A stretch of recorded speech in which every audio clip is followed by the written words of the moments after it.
Filho e do Espírito Santo, amém. Vinde, Espírito Santo, vinde por meio da poderosa intercessão do Imaculado Coração de Maria, vossa amadíssima esposa. Senhor Deus Todo-Poderoso, nós nos colocamos na vossa presença neste momento, suplicando a graça do Espírito Santo sobre as nossas vidas, alma e vocação cristã, sobre a nossa inteligência, Senhor. Vinde, por Cristo Senhor nosso, vinde, Espírito Santo, para encher os nossos corações, a nossa inteligência, com os teus dons, com tua graça neste momento, Senhor. Visita e derrama a sua graça sobre nós. Nós suplicamos por intercessão da bem-aventurada sempre Virgem Maria, do glorioso São José, São João Paulo II, Guido Scheffer, Beato Carlo Acutis, todos os santos apóstolos. Pai nosso que estais nos céus, santificado seja o vosso nome, venha a nós o vosso reino, seja feita a vossa vontade, assim na terra como no céu.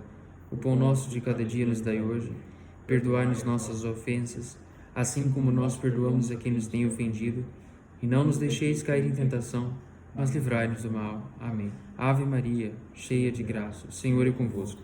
Bendita sois vós entre as mulheres, e bendito é o fruto do vosso ventre, Jesus. Santa Maria, Mãe de Deus, rogai por nós, pecadores, agora e na hora de nossa morte. Amém.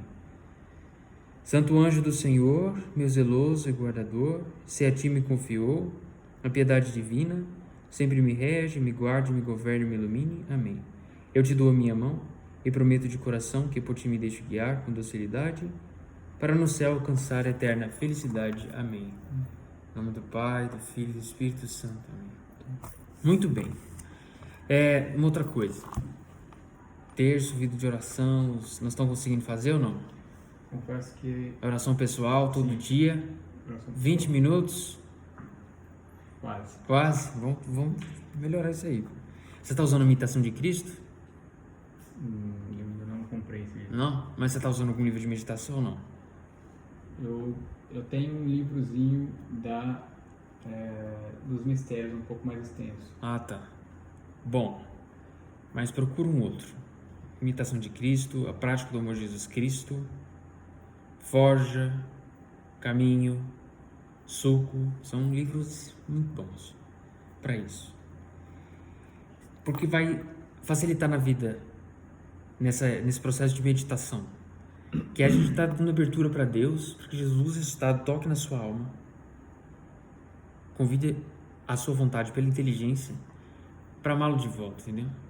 E é só assim que tem progresso na santidade, senão não dá certo. Sim. Mas vamos fazer isso, beleza? Sim. E também fora a oração do terço. Certo, hoje nós vamos falar sobre os sacramentos. A vida sacramental, a vida da graça, que é a coisa mais importante. É o motivo pelo qual Jesus deixou a igreja. O que são os sacramentos? Sacramentos é um... Sacramentum, em latim, significa contrato. Tem nada a ver, né? Parece uma coisa burocrática. Mas eles simbolizam isso de fato, porque é a aliança que Deus faz com a gente, pessoalmente, e de modo irrevogável. Romanos, eu acho linda essa passagem, Romanos 11, 29. Os dons e os chamados de Deus são irrevogáveis. Deus não muda de ideia. Isso é muito legal. Então, os sacramentos é os meios pelo quais Jesus deixou para que a graça que ele alcançou pela cruz possa atingir minha alma. Eu manifestando a minha liberdade, que ele não supõe, não deteriora, me coloco à disposição para receber a graça que ele alcançou. Que o fato de que ele morreu na cruz não significa que todos já estão salvos automaticamente, né? Porque precisa do concurso da vontade e da liberdade. Então, qual foi os meios que Jesus, que é Deus, deixou para que fosse distribuído a graça santificante? Os sacramentos. Não tem outra maneira. Isso é invenção da Igreja Católica. Não, isso é invenção de Jesus. Jesus quis isso. E a gente vê isso facilmente na Sagrada Escritura. Né? Por exemplo, o batismo, o primeiro de todos. O que abre as portas, as graças, para mim, Mateus 16:16. Quem crer e for batizado será salvo. Ou seja, se supõe que para eu alcançar a salvação eu preciso do batismo. Sem um batismo, se eu renegar, se eu rejeitar o batismo, eu não posso ser salvo. Porque eu estou recusando o meio pelo que Jesus deixou. Deus pode ter outras maneiras? Pode, mas a gente não sabe, isso não foi revelado. No caso, sei lá, de criança que é abortada, ou que morre antes de nascer. Deus pode salvar? Pode. Como? Não sabemos. O que foi revelado é isso, né? E aí a gente vai entender um pouco sobre a natureza dos sacramentos e vou passar passo a passo cada um deles. Natureza dos sacramentos, no Catecismo São Pio X, 4ª parte.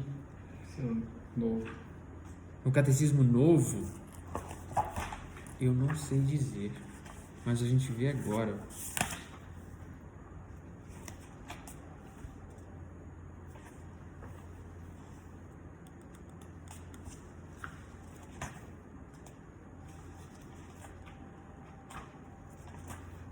Economia sacramental.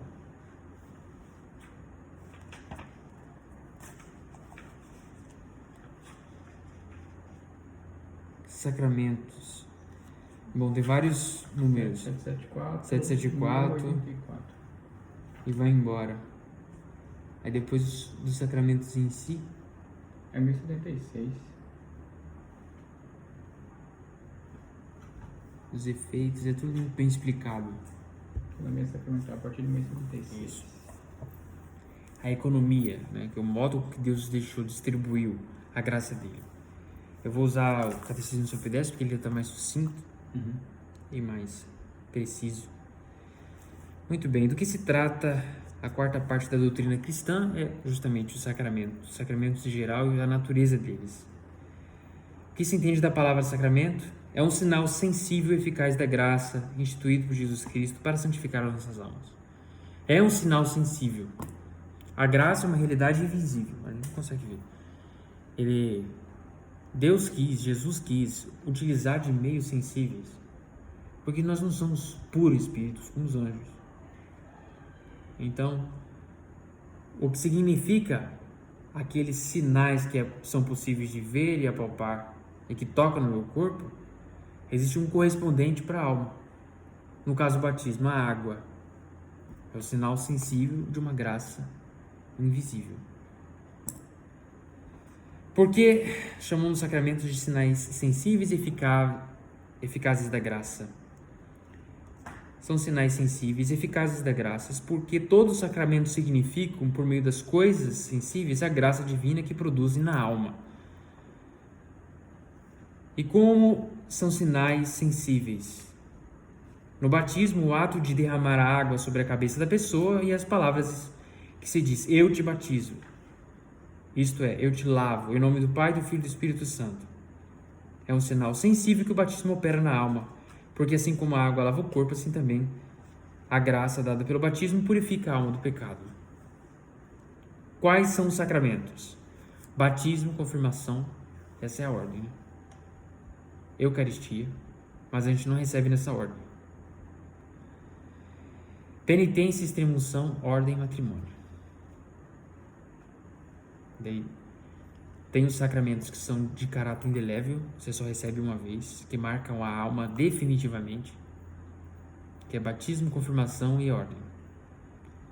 Tem os sacramentos de cura, que é confissão e unção. E os sacramentos de missão, que é no caso do matrimônio e também o sacramento da ordem. E a confirmação. Que tem essas diferenças. Quantas coisas se requerem para fazer um sacramento?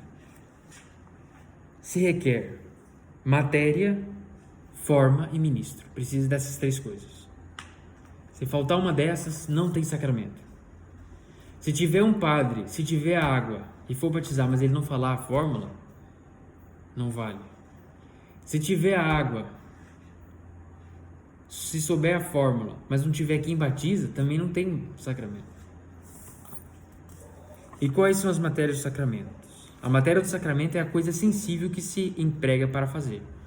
No caso do batismo, a água. No caso da confirmação, é o óleo da unção. O óleo do Santo Crisma, como é chamado. No caso da confissão, a matéria. O que é a matéria? São os pecados. Se não tiver pecado, não tem sacramento da confissão. E o padre nem pode dar absolvição, inclusive. Não é uma conversa, não é... E tem gente que acha muito isso, né, cara? Você vai na fila da confissão. Tá, existem situações, é claro que o sacerdote tem que avaliar tudo, acolher com caridade, mas confissão é confissão, não é... Tem que ter feito o exame de consciência. Feito o exame de consciência, apontar os pecados sem justificar a quantidade e pedir perdão. Pronto. Não é um momento ali de você desabafar, não é uma terapia psicológica. Mas, infelizmente, muitas pessoas não teve um bom catecismo, tem discernimento e isso acaba acontecendo. Tá. O que é a forma dos sacramentos? A forma dos sacramentos são as palavras que se proferem para os fazer. Não é? Por exemplo, o sacramento da Eucaristia, qual é a forma? A forma é a oração consacratória no meio da missa. Tomai e comei isto é o meu corpo, tomai e beber. Este é o cálice da nova eterna aliança que será derramado por vós e por todos. E tem que ser daquele jeito. Né? Se for só uma parte, não consagra. Muito bem. Quem é o ministro dos sacramentos? É a pessoa que confere. Para cada sacramento tem uma especificidade. Um detalhe interessante, por exemplo. O sacramento do matrimônio, casamento. O ministro, no caso, que confere, que é capaz de fazer esse sacramento, realizar o sacramento, não é o padre. São os noivos.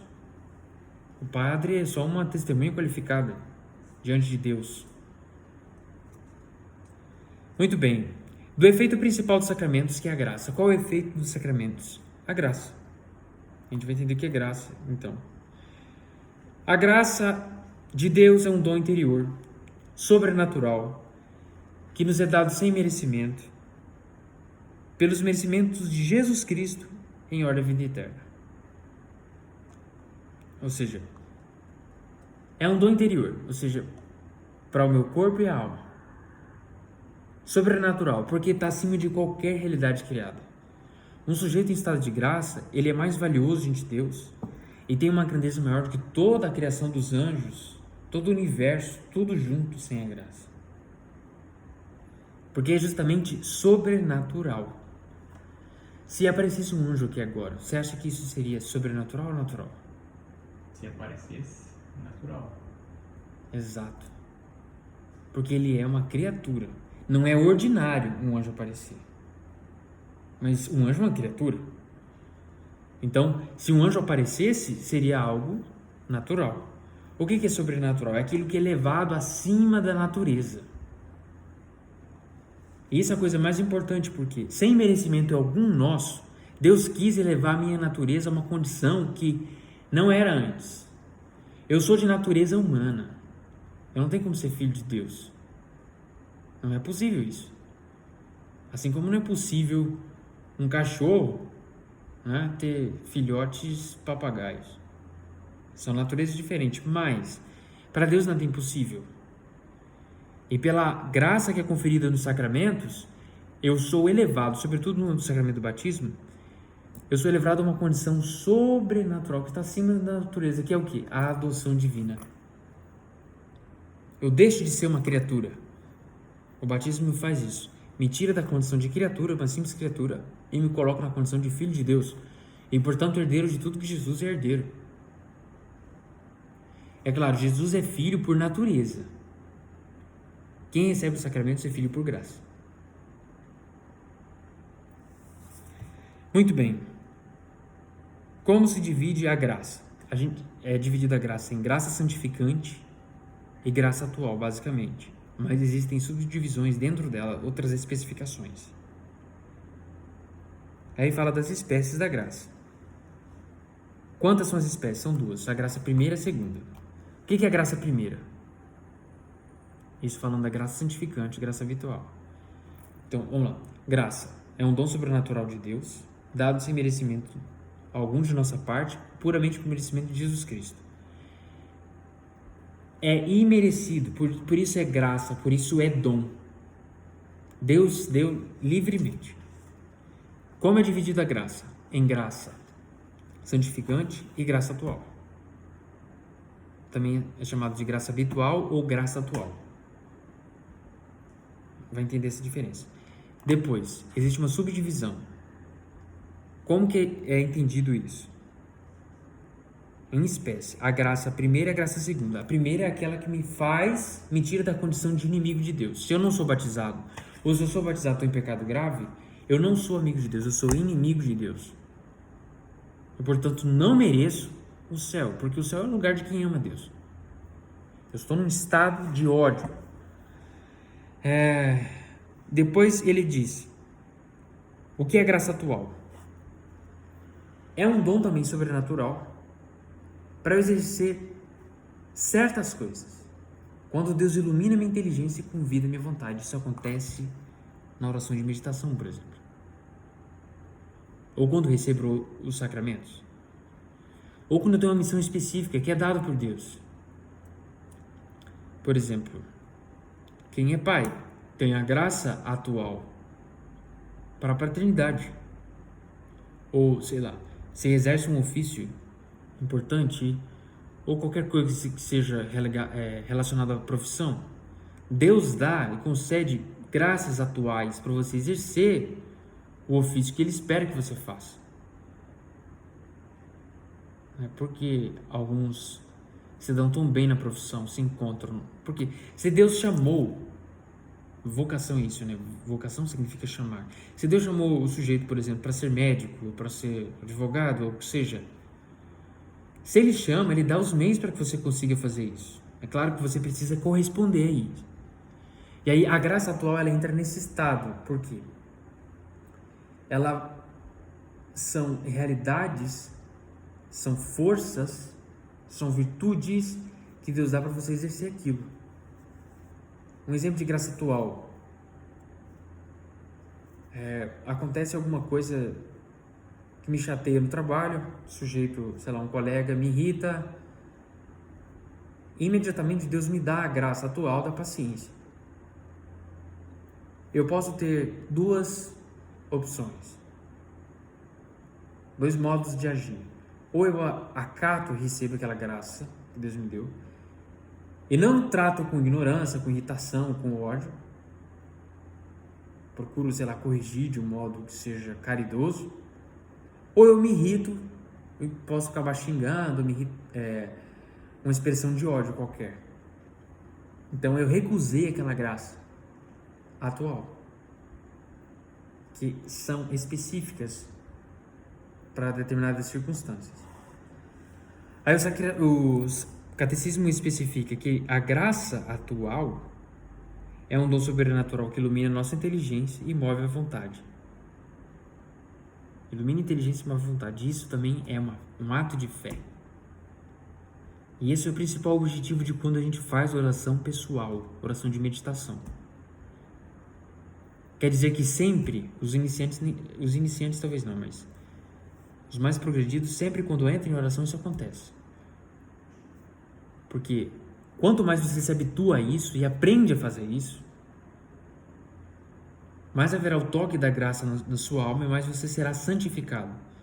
Assim como disse o apóstolo Tiago, eu gosto muito dessa passagem, no capítulo 4, versículo 8, aproximai-vos de Deus e Ele se aproximará de vós. Então eu preciso estar aberto para a graça. Esse é um momento extraordinário para isso. Jesus ressuscitado toca na sua alma e você vê a verdade de uma maneira que você não tinha visto antes. E aquilo convida a sua vontade para ser ou fazer coisas diferentes, coisas boas. Podemos resistir à graça de Deus? Sim, podemos resistir, tanto a habitual como a atual. Só com as nossas forças podemos nós fazer alguma coisa que seja útil para a vida eterna? Resposta: não. Eu, pela minha força, sem a graça de Deus, não sou capaz de fazer nada que é bom. Absolutamente nada. Eu por mim mesmo sou capaz de fazer o que é errado, o que é mal. Eu por mim mesmo só mereço o inferno e nada mais. Algumas pessoas dizem, eu estou fazendo isso porque eu mereço ser feliz. Não, não existe isso. Você merece o inferno. Se você não está no inferno agora é porque Deus é bom e misericordioso. Porque se Ele te tratasse só com justiça, era o seu fim. Como nos comunica Deus a sua graça? Deus nos comunica a sua graça por sacramentos. Pelos sacramentos que o próprio Jesus instituiu. O que é a graça?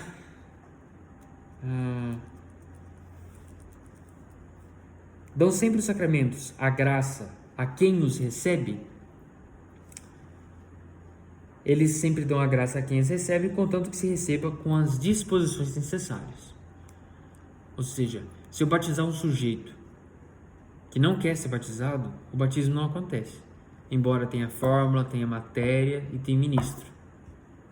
Precisam as condições necessárias, que é o pleno concurso da vontade, o consentimento da pessoa na vontade.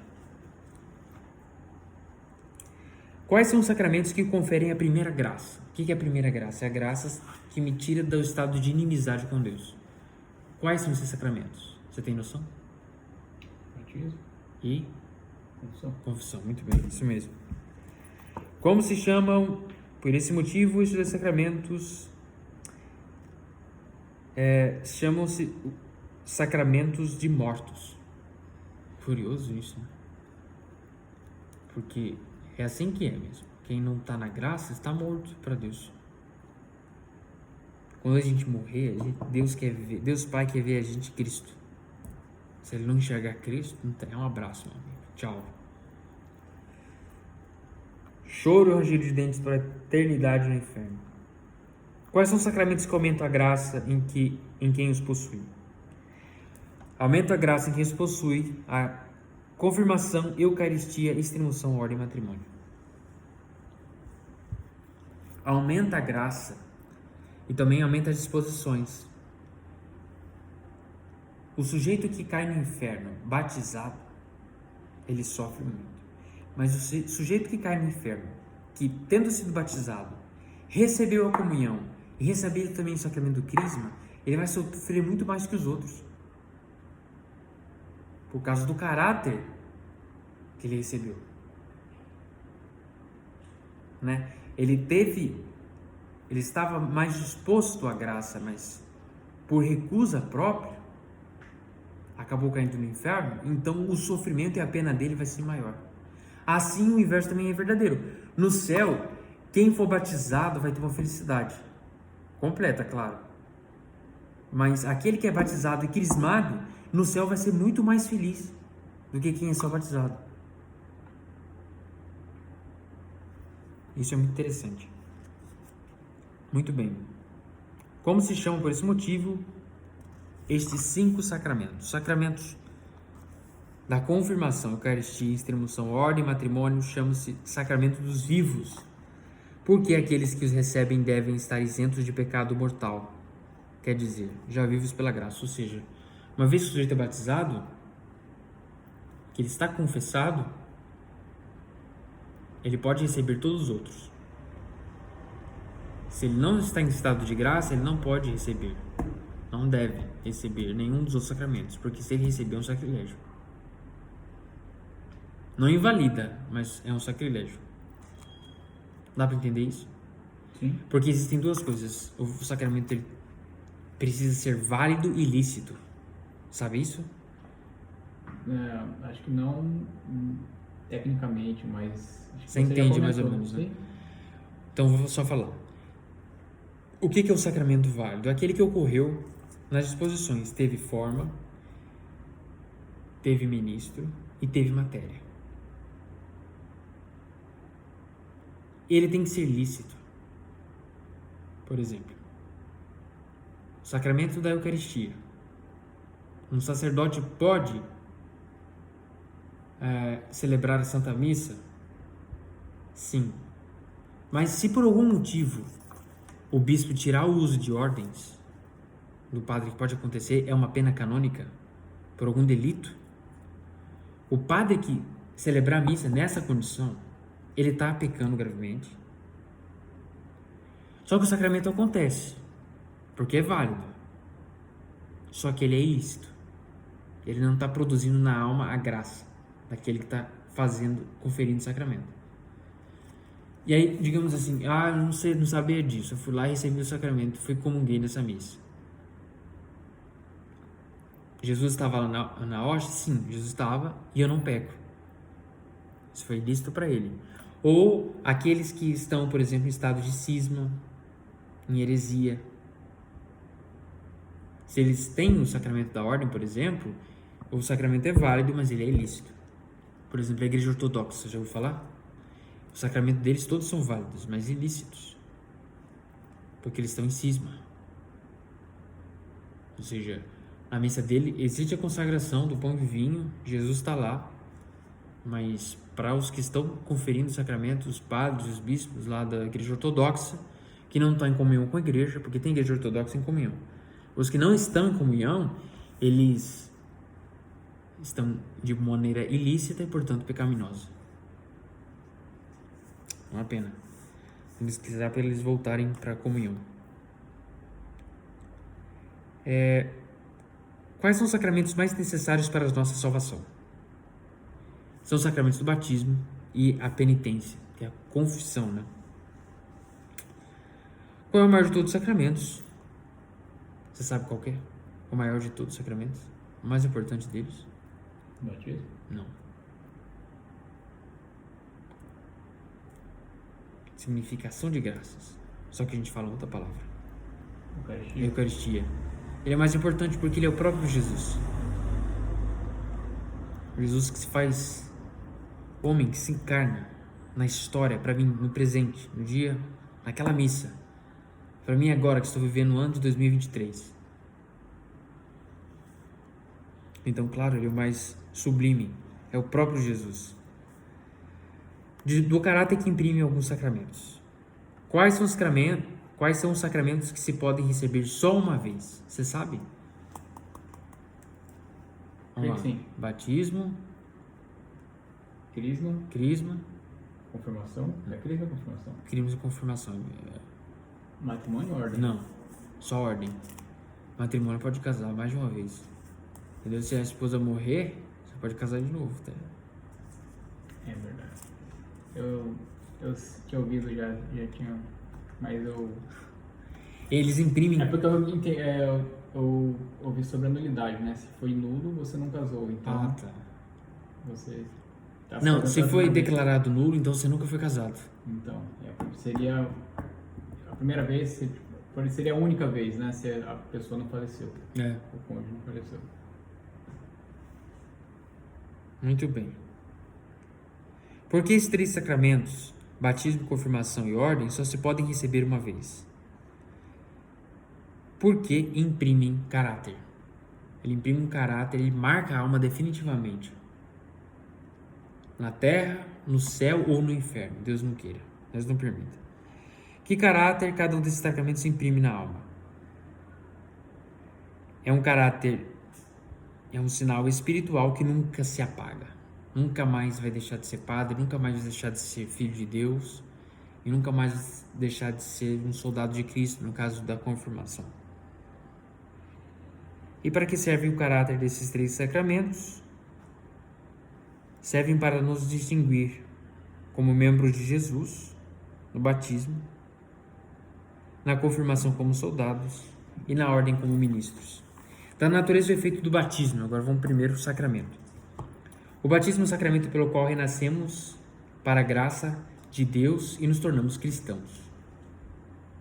Nascemos para Deus.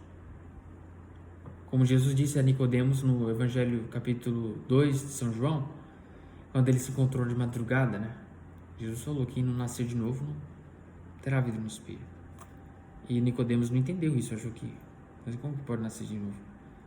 Mas era do batismo que ele estava dizendo. Quais são os efeitos do batismo?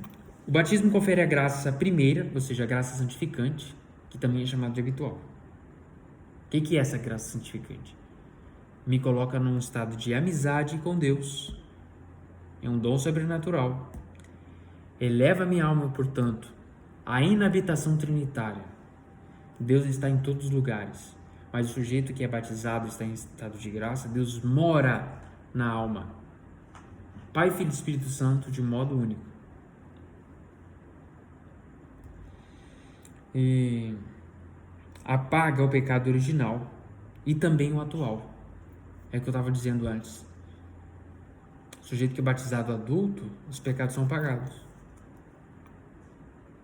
Porque serve para duas coisas: para apagar o pecado original, que é de Adão e Eva, que todo mundo nasce, exceto Maria, Jesus, São João Batista. Eles foram as exceções.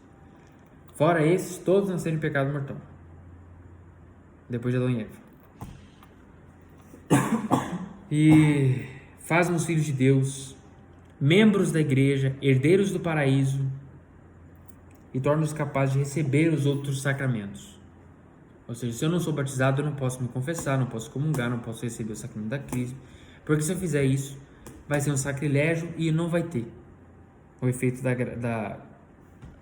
o efeito pretendido na alma. Qual é a matéria do batismo? É a água natural que se derrama sobre a cabeça de quem é batizado, de maneira que se escorra. Ou seja, pode derramar na cabeça ou pode ser por imersão também. O importante é que seja a água que se escorra. Né? Qual é a forma do batismo? A forma do batismo é esta: eu te batizo em nome do Pai, do Filho e do Espírito Santo. Amém. Isso não pode faltar. Muito bem. Quem é o ministro do batismo? Quem compete batizar? O catecismo diz que é direito dos bispos e párocos, mas, em caso de necessidade, qualquer pessoa pode batizar, seja homem ou mulher. Até um herege ou um infiel, ou seja, um muçulmano pode batizar, validamente. Se não tiver um bispo, não tiver um padre, não tiver um diácono, não tiver outro cristão, outro batizado, eu quero receber os sacramentos, e digamos, só tem um muçulmano, se eu pedir para ele fazer o que a igreja faz, eu não precisa crer em Jesus. Ele só precisa fazer o que a igreja pretende. E ele falar a fórmula: eu te batizo em nome do Pai, do Filho e do Espírito Santo, derramando água, pronto, está batizado. Mesmo sendo um ateu. Curioso isso, né? Mas a gente só deve recorrer a isso em casos extremos de morte, que não tem outro recurso, né? Ele precisa morrer batizado. Morrer para a carne e nascer para Deus. Se houver necessidade de batizar uma pessoa que está em perigo de morte e estiverem muitas pessoas presentes, quem é que deverá batizar?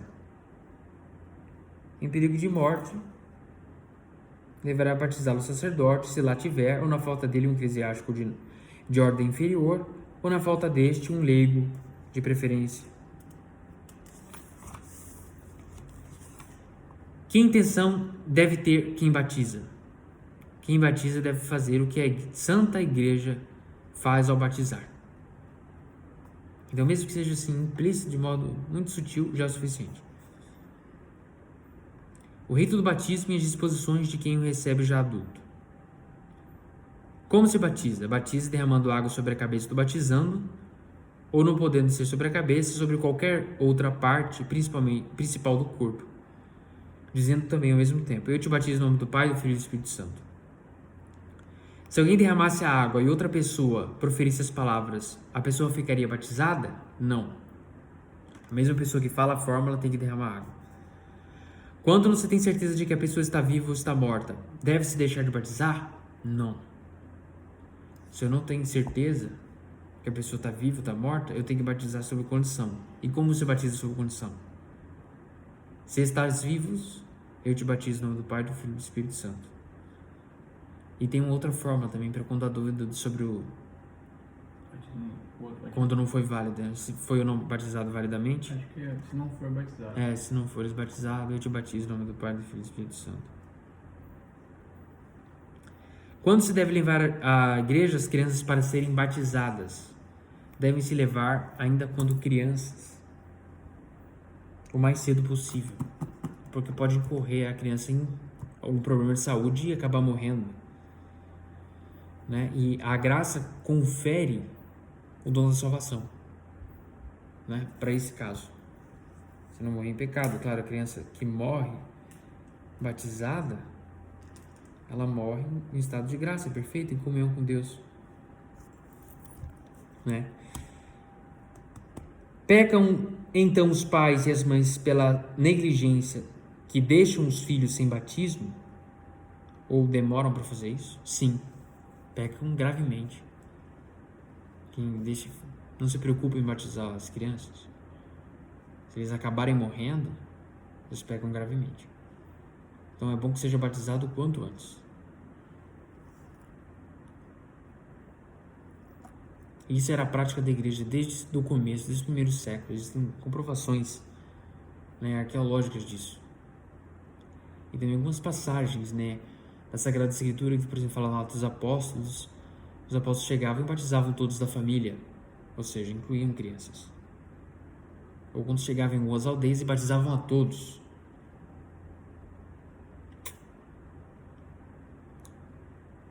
Quando se batiza um adulto, que disposições deve ter? O adulto que se batiza deve ter, além da fé, a dor, ainda que imperfeita, dos pecados mortais que tenham cometido. Se um adulto se batizasse em pecado mortal, sem essa dor, que receberia? Se um adulto se batizar em pecado mortal, sem esta dor, receberia o caráter do batismo, mas não a remissão dos pecados, nem a graça santificante. E estes efeitos ficariam suspensos enquanto não se fosse removido o impedimento pela dor perfeita dos pecados ou do sacramento da penitência. Entendeu? Eu tenho que ter, quem batiza adulto tem que ter pelo menos a contrição imperfeita. Sabe o que é isso? Eu já ouvi da contrição perfeita. Então, a contrição imperfeita é o mínimo necessário para você receber o sacramento do batismo, nesse caso, quando adulto, ou para confessar. O que é a contrição imperfeita? É quando eu me arrependo dos meus pecados. Eu sinto dor por eles. Eu não quero mais fazer. Mas é uma dor mais servil, assim, no sentido de o medo de ir para o inferno. Não é uma dor filial, por amor a Deus. É tipo assim, não se importando com o castigo, mas mais por ter ofendido aquele que é o supremo bem. Isso é mais dos progredidos. E a contrição perfeita, ela é uma graça muito especial, que pode ser recebida, e Deus dá para alguns que pedem ou para quem Ele quiser. Mas, de modo geral, o que é necessário? A contrição imperfeita, nesse caso. Né? Daí, se o sujeito é batizado, ele teve a contrição, pelo menos imperfeita, dos pecados, ele se arrependeu, não quer mais fazer isso, e aí ele fica, além de retirado, ele recebe a graça santificante, se torna filho de Deus, um dom sobrenatural, tem o mistério da inabitação na alma, e aí ele também é perdoado dos pecados atuais que ele mesmo cometeu, o sujeito próprio cometeu durante a vida, além do que carregava pelo pecado original. Se não, o que acontece? Acontece se ele não teve essa dor, ele foi só batizado, quis receber o batismo, mas não se arrependeu dos pecados, digamos assim. Então ele recebe os sacramentos, vale, mas ele precisa se confessar e se arrepender. Muito bem. Necessidade do batismo e deveres dos batizados. É o batismo necessário para a salvação? Absolutamente necessário para a salvação, porque o Senhor disse expressamente: quem não renascer na água e no Espírito Santo não poderá entrar no reino dos céus. Daí um dos motivos do porquê se batiza crianças. Ah, mas ele ainda não tem consciência, mas já recebeu a graça. E quando ele crescer, ele vai receber o sacramento da confirmação. Ele pode depois recusar, mas ele já está com a graça. Muito bem. Pode suprir de algum modo a falta do batismo? A falta do batismo pode ser suprida pelo martírio, onde você morre pela fé por Jesus. Sabia disso? Não. Isso é chamado de batismo de sangue. O sujeito queria ser batizado, queria ser cristão com todas as forças. Descobriu-se isso. algum inimigo da fé, sei lá, um muçulmano impenitente, e acabou matando esse cristão, esse quase cristão, digamos, porque ele queria receber o batismo, mas não, por algumas circunstâncias não foi possível. Se ele morreu por causa disso, o derramamento do sangue dele é o batismo dele, isso é chamado batismo de sangue. É um ato de amor perfeito a Deus, ou de condição, junto com o desejo, ao menos implícito, do batismo. E este também chama-se batismo de desejo, né? Digamos, o sujeito não foi martirizado, mas ele queria ser batizado, não conseguiu e morreu com esse desejo. Foi batizado. É chamado batismo de desejo. Porque para ele era impossível de outra maneira, da maneira habitual, ordinária. O que fica obrigado quem recebe o batismo? Quem recebe o batismo fica obrigado a professar sempre a fé e observar a lei de Deus e de Jesus Cristo. O que se renuncia ao receber o santo batismo? Renuncia-se para sempre ao demônio e suas obras, suas pompas. A gente faz essa promessa no batismo. Ou quando tem batismo na igreja, o sacerdote convida toda a assembleia a fazer essa renúncia. É muito importante.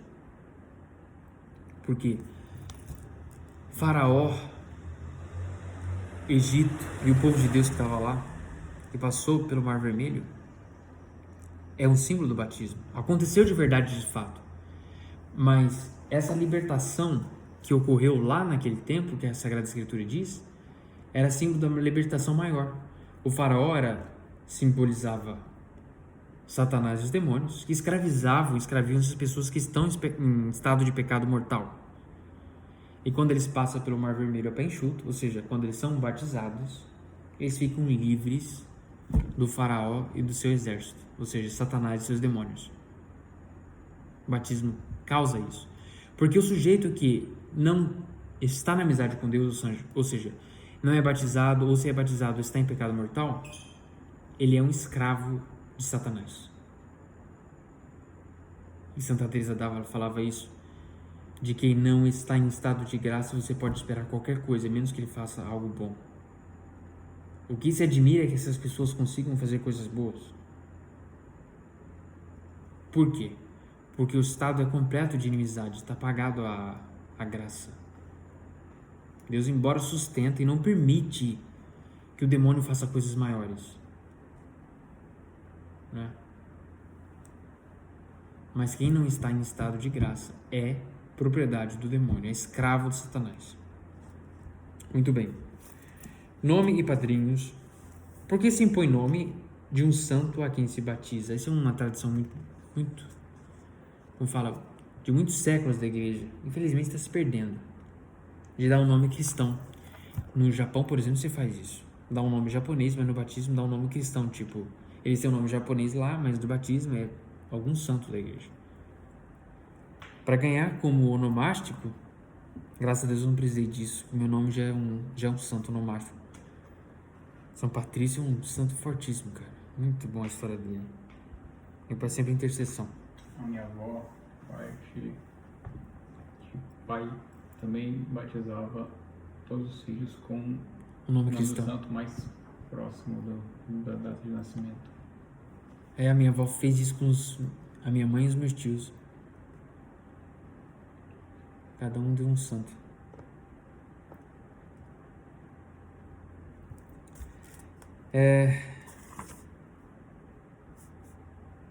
Somos nós obrigados a cumprir as promessas e renúncias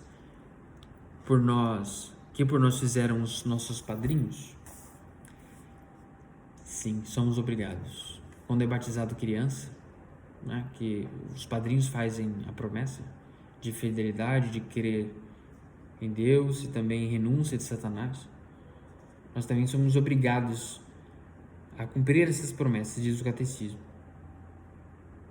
Que pessoas se devem escolher para padrinhos e madrinhas? Isso aqui dá muito problema. Tem gente que não consegue aceitar isso.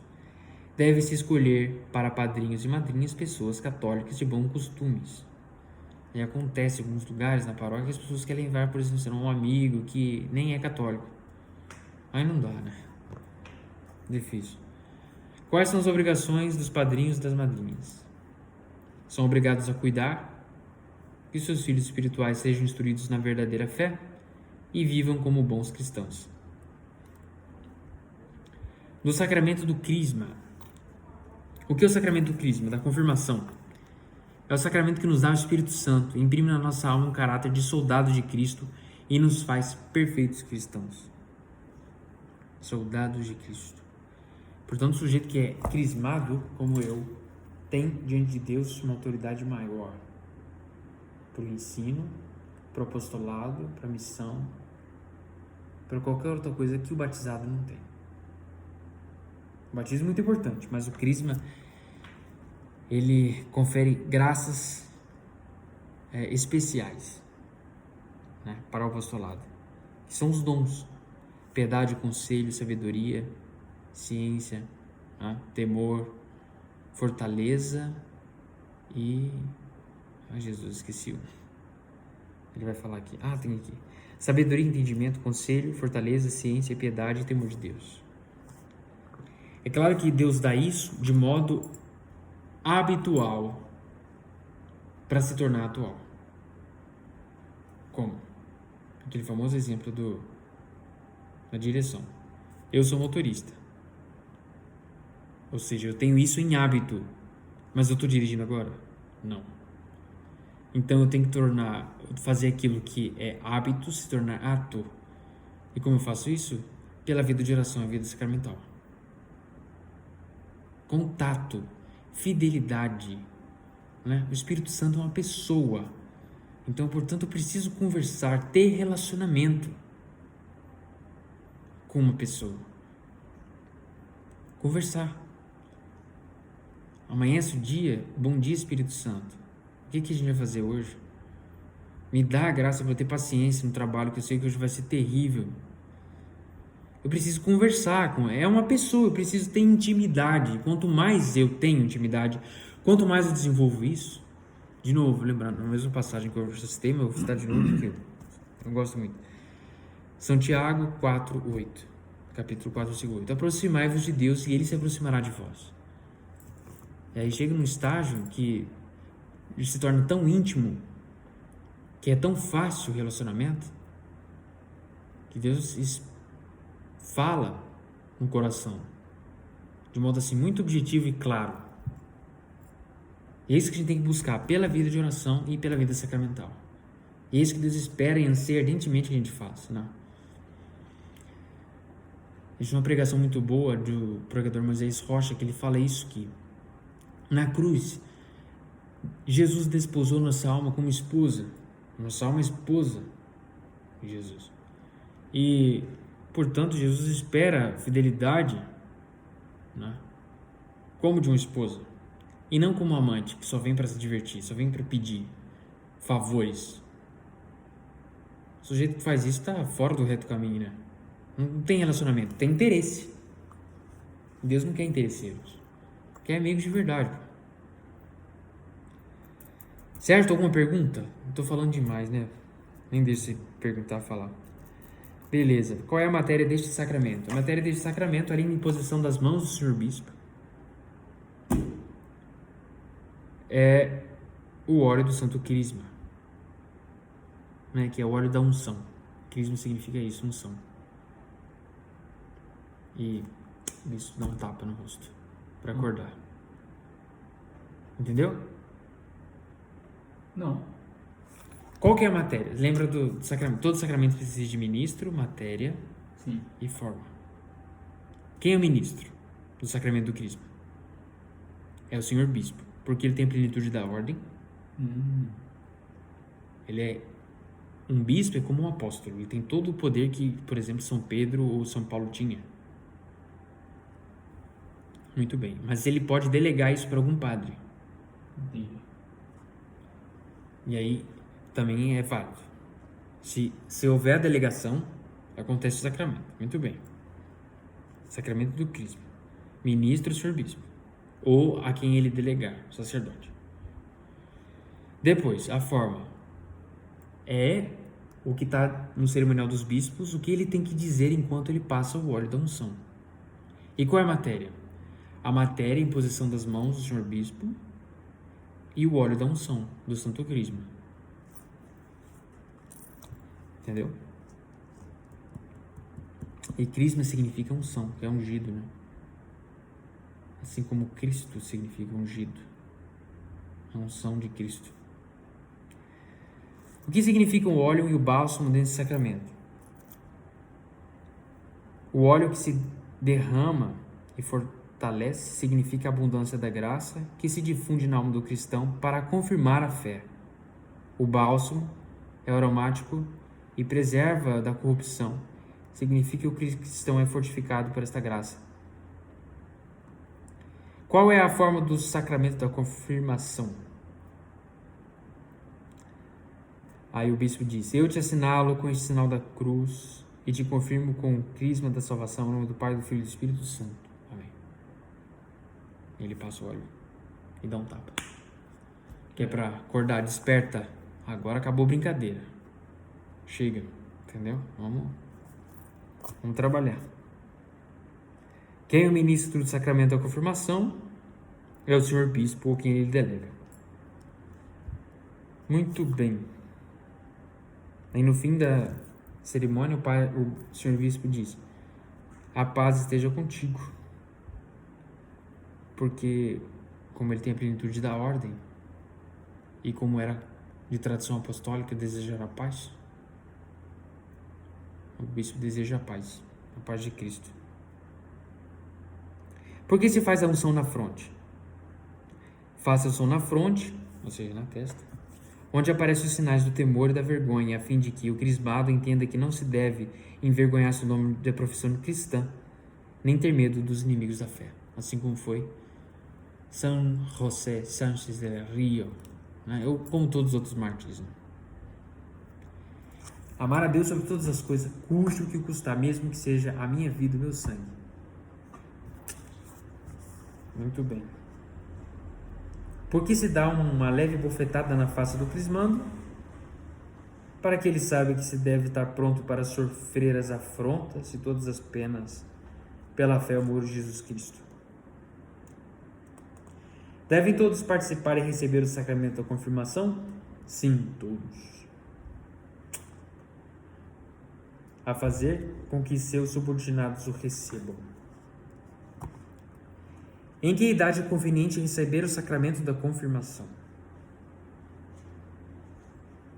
Pelo menos aos 7 anos, ou pouco menos, porque então costuma começar as tentações que se podem conhecer bastante a graça desse sacramento. Ou alguns casos mais idade avançada, né?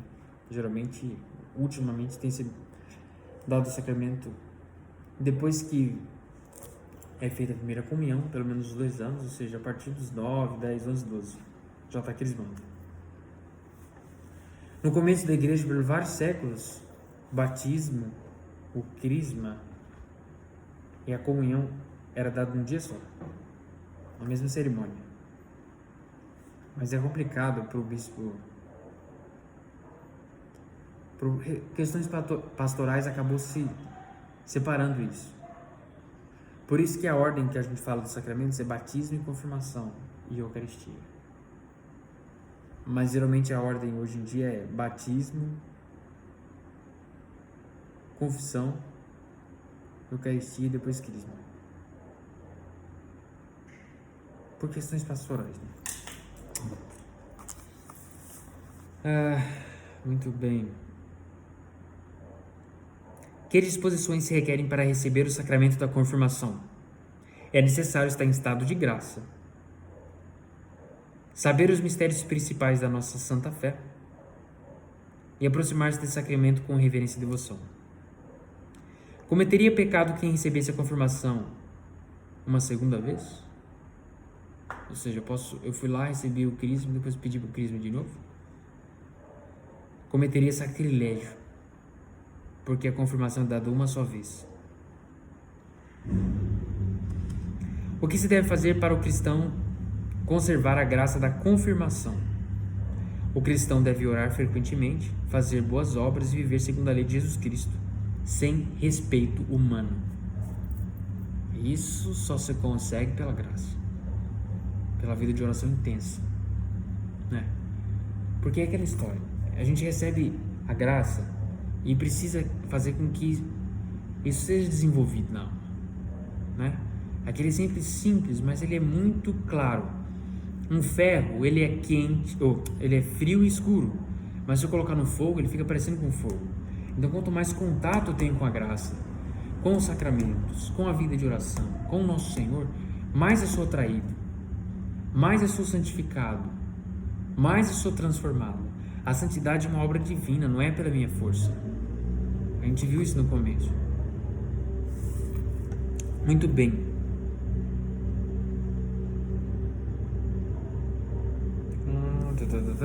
No sacramento da Eucaristia. O que é esse sacramento da Eucaristia? A Eucaristia é um sacramento que, pela admirável conversão de toda a substância do pão no corpo de Jesus Cristo e de toda a substância do vinho em seu precioso sangue, contém verdadeira e real substancialmente o corpo, sangue, alma e divindade do mesmo Jesus Cristo, nosso Senhor, deixado debaixo das espécies do pão e do vinho, para ser nosso alimento espiritual. Traduzindo em miúdos, o que acontece? Uma coisa, ela tem substância e tem aparência. A filosofia distingue isso.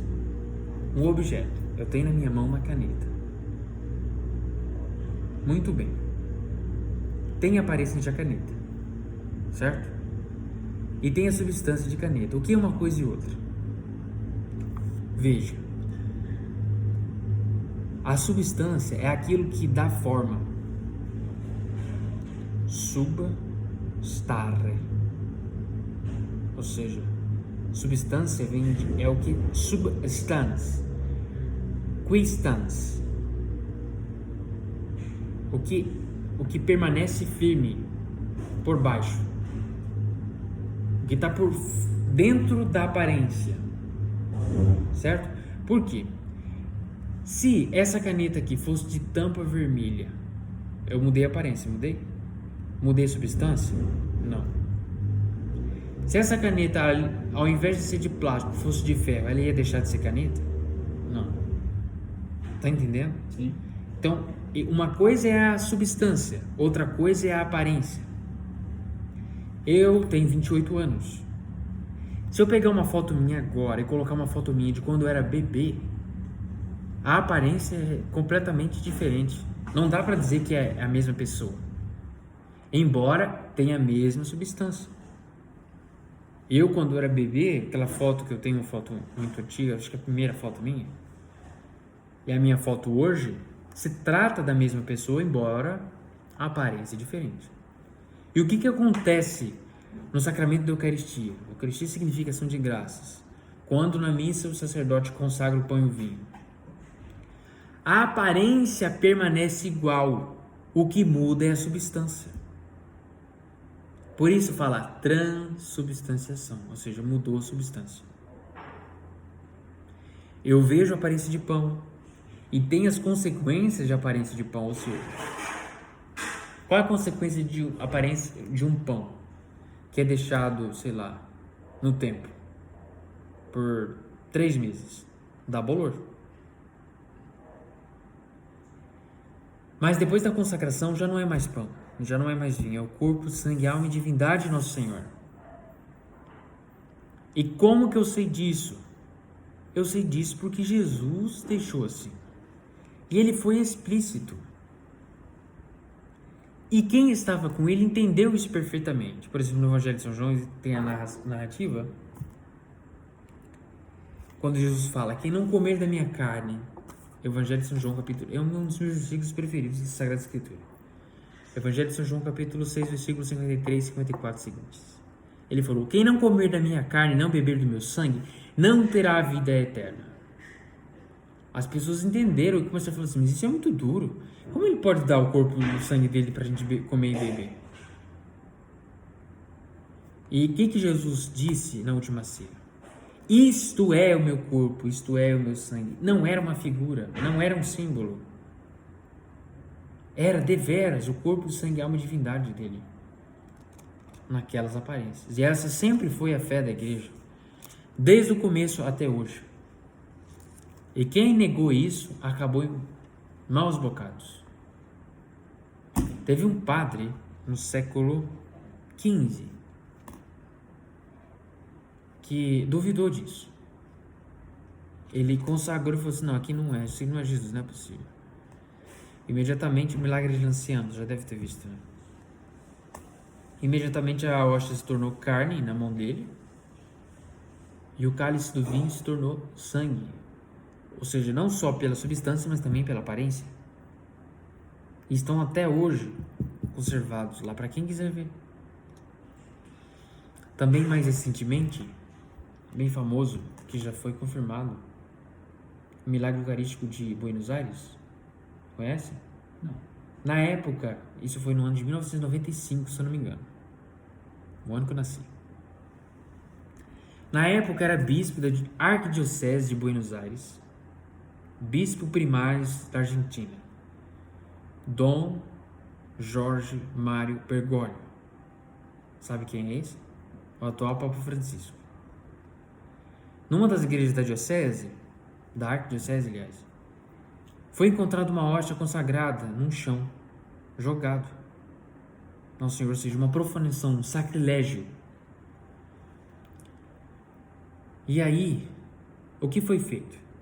O ministro da comunhão pegou a hóstia e fez o que a igreja manda. Colocou aquela hóstia numa vasilha com água para se dissolver e aquela água ser jogada num lugar onde ninguém pisa. Geralmente um vaso de planta. Ou numa piscina que é feito para isso, né? Um reservatório de água que não cai outra coisa que não seja, né, as purificações, como é chamado, o purificatório. Ok. Feito isso, o que ocorreu? Não se dissolveu como era o esperado, mas a hóstia se tornou não só substancialmente, mas a aparência. Aquilo de fato se olhava era um pedaço de carne vivo. Dom Bergoglio, na época, hoje Papa Francisco, mandou estudar, fazer um estudo para saber se aquilo de fato era um milagre ou se alguém tinha feito alguma coisa. E assim como foi feito o estudo no milagre de Lanciano, o que se descobriu? Foi feita uma comissão de médicos, cientistas, para analisar. O que descobriu? Era de fato carne, tecido humano. Mas não era de qualquer parte do corpo, era do miocárdio, ou seja, do coração. Pelo DNA se descobriu que é de um homem, idade de 30 a 40 anos. Os cientistas não conseguiram precisar isso, mas é entre 30 e 40 anos. Tipo sanguíneo, AB, muito comum até hoje de quem é judeu. Tipo AB é o mais comum entre eles. E uma coisa chama atenção, é que eles encontraram no sangue algumas substâncias, como adrenalina e outras coisas, próprias de quem está sofrendo muito, sofrendo dor física. Então, como é possível isso? É um milagre, não tem outra explicação. E os milagres eucarísticos, Deus concede para revivar a fé das pessoas. Não é uma coisa boa, mas no sentido próprio, porque alguém está vacilando na fé. E o mesmo estudo foi feito com um pedacinho da hóstia da carne do milagre de Lanciano, e foi a mesma coisa. É um homem de 30 a 40 anos, tipo sanguíneo AB, tecido do miocárdio, e tem substância de quem está sentindo muita dor. Muito bem. Está na Eucaristia o mesmo Jesus Cristo que está no céu e que nasceu na terra da Santíssima Virgem? Sim, o mesmo verdadeiro Jesus Cristo que está no céu. Por que acreditais no sacramento da Eucaristia que está verdadeiramente Cristo, Jesus? Eu acredito porque eu acredito no sacramento da Eucaristia está verdadeiramente presente Jesus Cristo, porque ele mesmo disse, e assim nolo ensina a Santa Igreja. Qual é a matéria deste sacramento? A matéria deste sacramento foi empregada por Jesus, a saber, pão de trigo e vinho de uva. Ou seja, não pode ser pipoca, não pode ser outra coisa. Porque Jesus deixou assim, e é isso, ponto, acabou. Quer agrade ou não. Que é a hóstia antes da consagração? A hóstia é apenas um pão de trigo. Depois da consagração, é o verdadeiro corpo de Nosso Senhor Jesus Cristo, debaixo da espécie do pão. Que está no cálice antes da consagração? Vinho, com algumas gotas de água.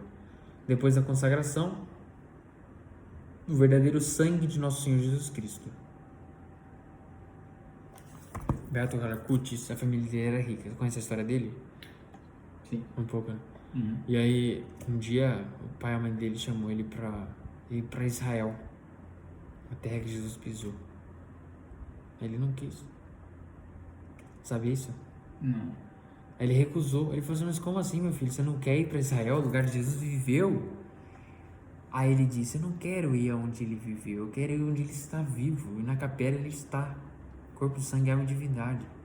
No sacramento da Eucaristia. Isso é coisa dos santos, né? Extraordinário. O que é a consagração?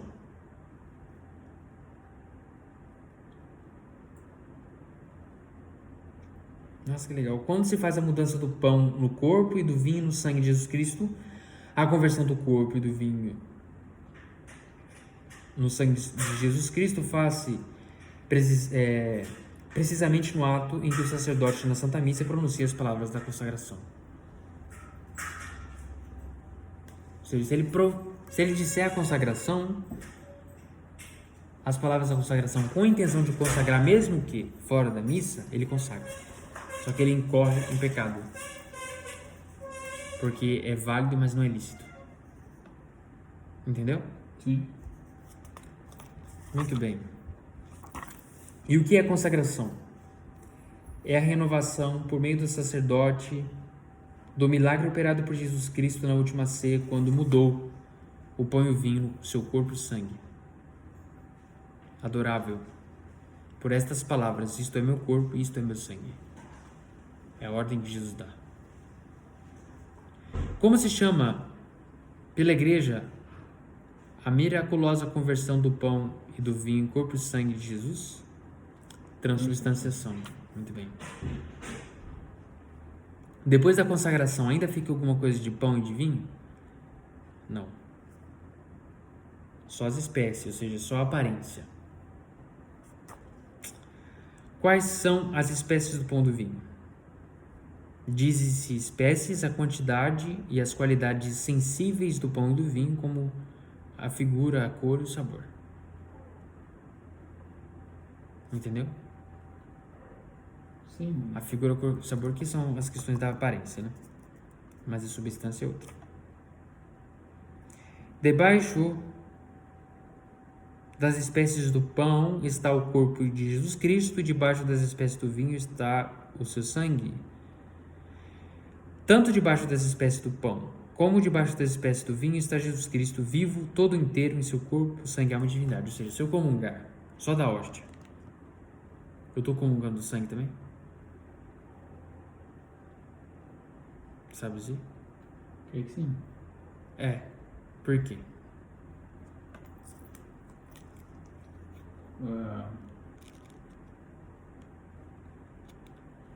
Corpo, sangue, alma, divindade. Porque Jesus Cristo está vivo, Uhum. não está? Sim.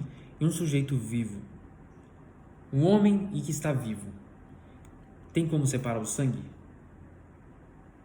E ele permanecer vivo? Deixar, tipo, você pegar todo o sangue e deixar num lugar e ele vivo no outro? Não, não dá. Então, na hóstia, embora eu receba, se eu receber só a hóstia, o corpo de Jesus, ali eu estou recebendo Cristo completo. Se eu só comungar do sangue, do vinho, eu estou recebendo Cristo completo. Corpo, sangue, alma e divindade. Porque ele está vivo, então não tem como distinguir isso. Mas eu posso comungar das duas espécies. Né? Quando o sacerdote quer, por exemplo, tem algumas condições para isso. Né? Muito bem. Quando Jesus está na hóstia, deixa de estar no céu? Não. Jesus Cristo está presente em todas as hóstias consagradas do mundo? Sim. Como é possível que Jesus Cristo esteja em todas as hóstias consagradas? Jesus Cristo está em todas as hóstias consagradas por efeito da onipotência de Deus. Aqui nada é impossível. Quando se parte a hóstia, parte-se também o corpo de Jesus? Não. Porque o corpo dele é imperecível, né?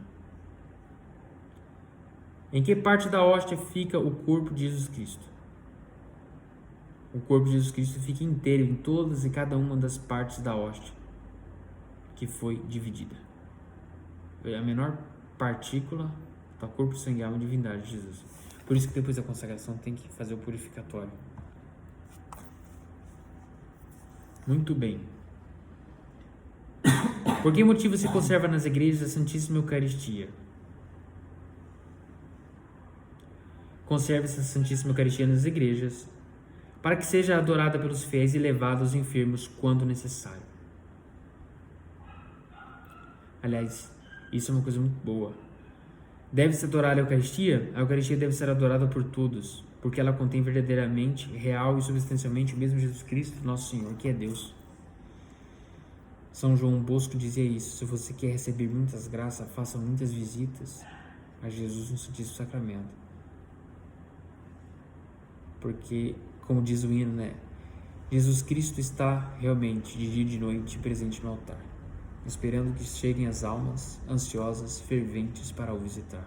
Já viu esse hino? Jesus nosso Deus, Jesus Redentor, é muito bonito. Da instituição e dos efeitos do sacramento da Eucaristia. Quando se instituiu Jesus Cristo o sacramento da Eucaristia? Jesus Cristo instituiu o sacramento da Eucaristia na última ceia, que celebrou com seus discípulos, na noite que padeceu a sua paixão. Foi a primeira missa. Por que ele instituiu o sacramento da Eucaristia? Jesus Cristo instituiu o sacramento da Eucaristia por 3 razões. Primeiro, para ser o sacrifício da nova lei, para ser alimento da nossa alma e para ser um memorial perpétuo de sua paixão e morte. Por que Jesus Cristo instituiu o sacramento debaixo das espécies do pão e do vinho? Porque a Eucaristia devia ser nosso alimento espiritual e era por isso conveniente que nos fosse dado em forma de comida e de bebida. Que efeitos produz a Santíssima Eucaristia em nós? Isso é mais importante. Primeiro, conserva e aumenta a vida na alma, que é a graça. Quanto mais eu comungo, maior eu vou ficando, mais santo eu fico. Mas eu tenho que comungar bem. Primeiro, eu tenho que estar em estado de graça, claro, senão é sacrilégio. E depois eu tenho que ter um contato com Jesus, um relacionamento, uma conversa com Ele. Agradecimento, pedido, esse tipo de coisa.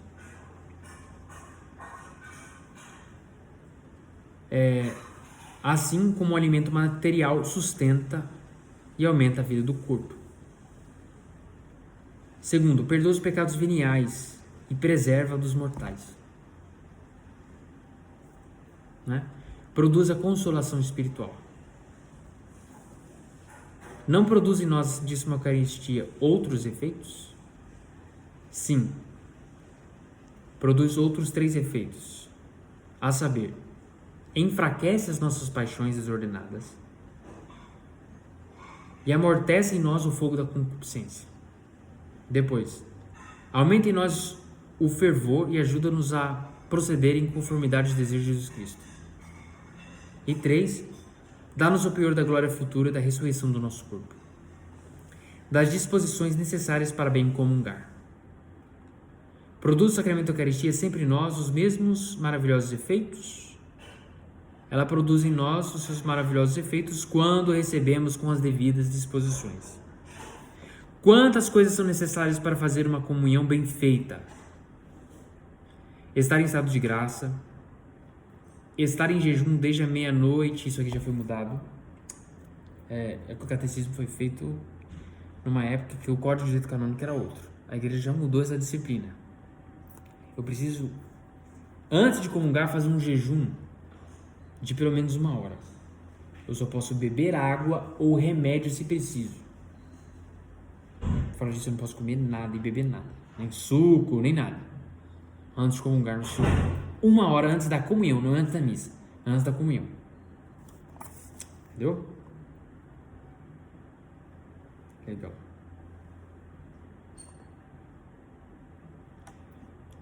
2. Está em estado de graça, jejum eucarístico de 1 hora antes. E 3.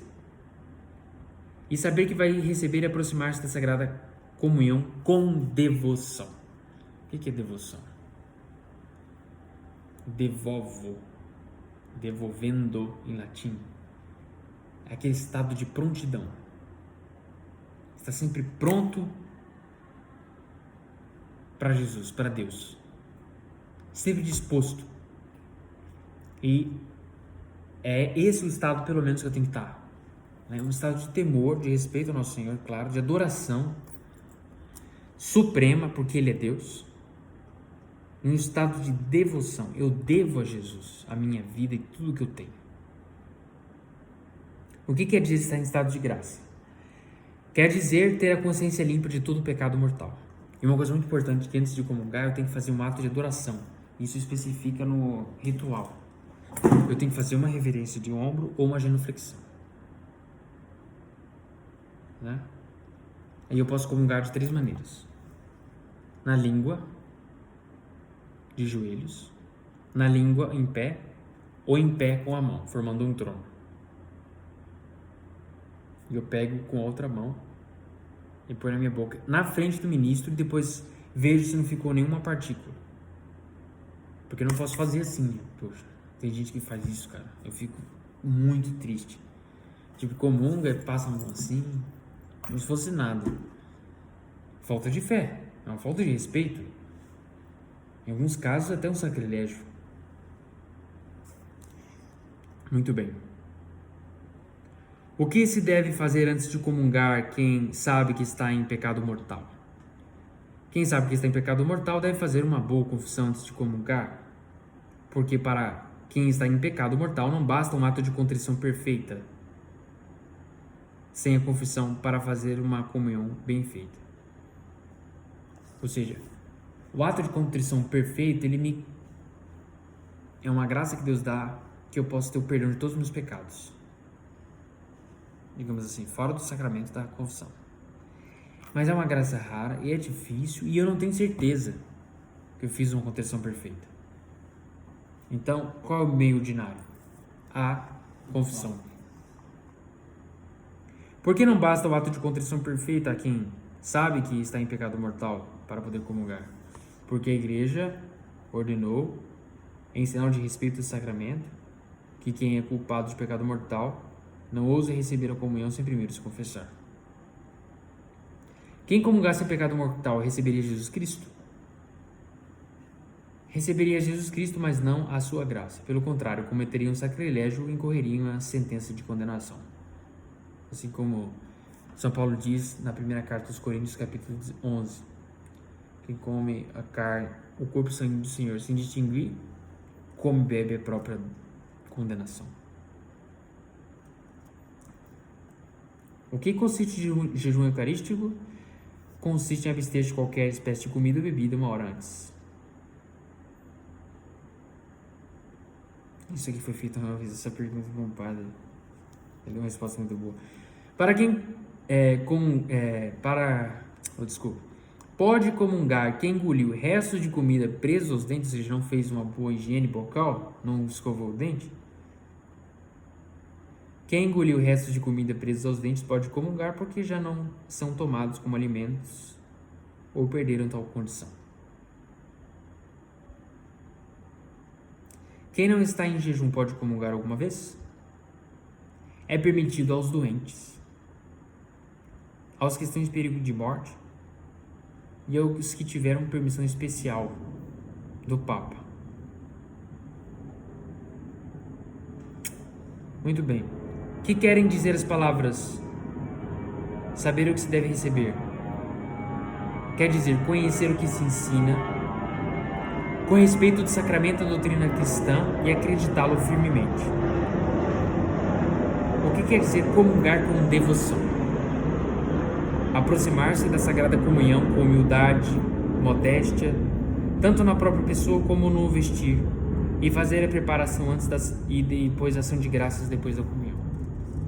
Existe uma oração de preparação para a comunhão, muito simples, mas muito bonita, que eu sempre faço até hoje, que é aquela: ó Maria, Mãe do Amor, preparai meu coração para receber Nosso Senhor. Pedindo Nossa Senhora que me abençoe e me interceda por mim para que eu faça uma boa confissão, porque ela foi a primeira que recebeu Jesus, né? Então, ela sabe muito bem e pode me ajudar. Em que consiste a preparação antes da comunhão? Consiste em entretermos um tempo a considerar quem é aquele que vamos receber e quem somos nós. Fazer um ato de fé, esperança e caridade. E humildade, de desejo de receber Jesus Cristo. E o que consiste a ação de graças depois da comunhão? Consiste em nos conservarmos recolhidos, honrar a presença do Senhor dentro de nós, renovando os atos de fé, esperança e caridade, e adoração, agradecimento, de oferecimento de súplica, pedindo sobretudo graças que são mais necessárias para nós e para aqueles que quem somos obrigados a orar. E também é bom a gente decorar algumas orações, por exemplo, a Alma de Cristo, o Eis-me aqui, o bom desse Jesus. Tem umas orações de Santo Tomás de Aquino para depois da comunhão. Não é vergonha nenhuma ler, pode ler, você não precisa fazer da cabeça quando você começar a comungar, por exemplo. E quando você decora essas orações, te ajuda, te inspira a falar com Nosso Senhor. O que se deve fazer no dia da comunhão? Deve-se manter o mais possível o recolhimento e ocupar-se em obras de piedade, bem como cumprir com grande esmero os deveres de Estado. O que é dever de Estado? Por exemplo, o pai ou a mãe cuidar bem dos filhos, preparar para a missa, ficar em silêncio horas antes, né? Se esquivar de qualquer dissipação para manter o recolhimento. Depois da Sagrada Comunhão, quanto tempo permanece Cristo em nós? Com a sua graça, enquanto não se peca mortalmente, ele permanece sempre. E com sua presença real permanece em nós, enquanto não se consomem as espécies sacramentais. Da maneira de comungar, como devemos apresentar-nos ao receber a Sagrada Comunhão? Então, é nessas disposições que eu disse, né? As 3 formas. Como se deve segurar? Isso já não se usa mais, infelizmente. Quando se deve engolir a Sagrada Hóstia? Devemos procurar engolir a Sagrada Hóstia o mais depressa possível e convém abster-nos de cuspir algum tempo. Se eu comungar, sim, cuspir depois. Tem que ser o mais rápido possível. Eu não sabia disso. Eu comungava, eu deixava a hóstia na minha boca. Eu não chegava, porque eu achava assim, Jesus fica mais tempo assim, né? Não, mas isso não é bom. Por quê? Se eu deixar só a hóstia na minha boca, eu ainda não comunguei. O que é comungar? É fazer aquilo que Jesus mandou. O que Jesus mandou? Tomai e comei. O que é comer? Eu coloco na minha boca, mastigo e engulo. Eu preciso engolir. Aí eu só recebo a graça depois que isso acontece. Eu preciso engolir. Faz parte da ordem de Jesus. Se a Sagrada Hóstia se apegar ao céu da boca, o que se deve fazer? É preciso desapegá-la com a língua, nunca porém com os dedos. Do proveito da comunhão. Quando se há a obrigação de comungar? Há a obrigação de comungar todos os anos pela Páscoa ou em perigo de morte. Em que idade começa a obrigar o preceito da comunhão pascal? Quando criança é capaz de recebê-la com as devidas disposições, ou seja, a partir da idade da razão você já pode receber a comunhão. Assim, tendo se preparado, né? A criança entender o que ela está fazendo. Muito bem. Pecam aqueles que têm idade para ser admitidos à comunhão e não comungam? Aqueles que tendo idade para ser admitidos à comunhão não comungam, ou porque não querem, ou porque não estão instruídos por sua própria culpa, pecam sem dúvida. É coisa boa ou útil comungar frequentemente? É coisa ótima comungar frequentemente até os dias, contanto que se faça com as devidas disposições. Qual é a frequência com que se deve comungar? Tão frequentemente quanto permite o conselho de um confessor piedoso. Por dia eu posso comungar 2 vezes. E a segunda tem que ser uma missa. Como assim? Eu posso ir na missa de manhã e à noite. Ou eu posso comungar de manhã por um ministro, pedir por um ministro me dar comunhão, ministro da comunhão. Vou na paróquia, por exemplo, São João Bosco, tem um ministro ali, da comunhão. Eu posso pedir para ele a comunhão. E comungar ali, fora da missa. Posso pedir isso. Se eu tiver estado de graça, nas devidas disposições, jejum eucarístico, essa coisa toda. Se eu quiser comungar de novo no mesmo dia, a segunda comunhão tem que ser uma missa. Eu não posso ir lá pedir para o ministro me dar comunhão. Aí, terceira vez, eu posso comungar? Não, nem na missa, nem se eu pedir por um bispo. Os padres têm autorização porque eles celebram várias missas. Aí, por isso eles podem. Muito bem. Semana que vem a gente vai continuar, que já tem 1h20 de catequese, já chega. Aí eu vou falar mais especificamente sobre a Santa Missa, o modo de assistir e os outros sacramentos. Amém? Amém. Alguma pergunta? Não. Desculpa a demora. Não, que isso. Então, semana que vem eu vou falar mais da catequese, sobre o santo sacrifício da missa e outros detalhes do Antigo Testamento, sobre a aliança. Vai ser bem legal. Assim espero. Glória ao Pai, ao Filho e ao Espírito Santo. Como era no princípio, agora e sempre. Amém. Santo, Santo, Santo, Senhor Deus do Universo, o céu e a terra proclamam vossa glória. Hosana nas alturas. Bendito que vem em nome do Senhor. Hosana nas alturas. Em nome do Pai, do Filho e do Espírito Santo. Amém. Obrigado.